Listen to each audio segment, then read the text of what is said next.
Sporting the spirit here at the station. It's all about raising awareness of heart disease, and 41 Action News is the official media partner for the Heart Association's Go Red for Women campaign. The Now KC's Allison Bruner joins us live in Kansas City, where folks are already gathering for tonight's Red Dress Dash. How's it going, Allison? Justin, it's going well, and the weather's certainly cooperating. That dash will get underway in about 2 hours, and of course these folks behind me are getting ready for that, and they're raising awareness of heart disease. It is the #1 killer of women and even more deadly than all forms of cancer. Earlier today I had the privilege to catch up with a survivor. Here's her story. Pretty emotional week prior to that day returning back to work. My mother had passed away. She too had heart disease. I felt a real discomfort on the left side of my breast, and I thought, well, that's kind of strange.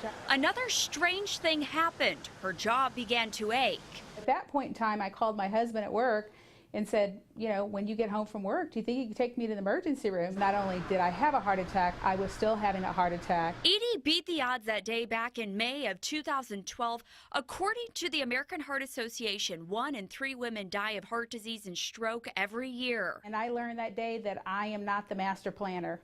Somebody else is in charge of that.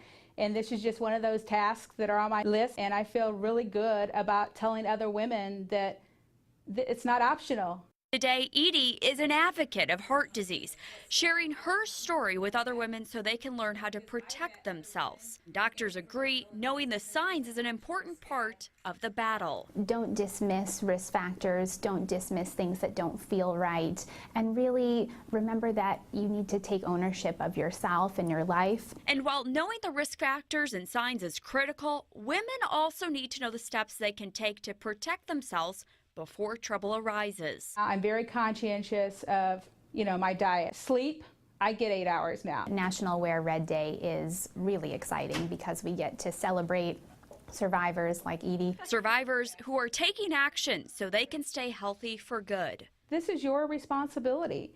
No one else can manage, your health for you. Just like Edie said, we do need to take responsibility, like doing things like managing our stress, eating healthy, and getting our rest. Justin, we'll see you back here in about 30 minutes. All right, a great day to be outside. Thank you, Allison. Well, today could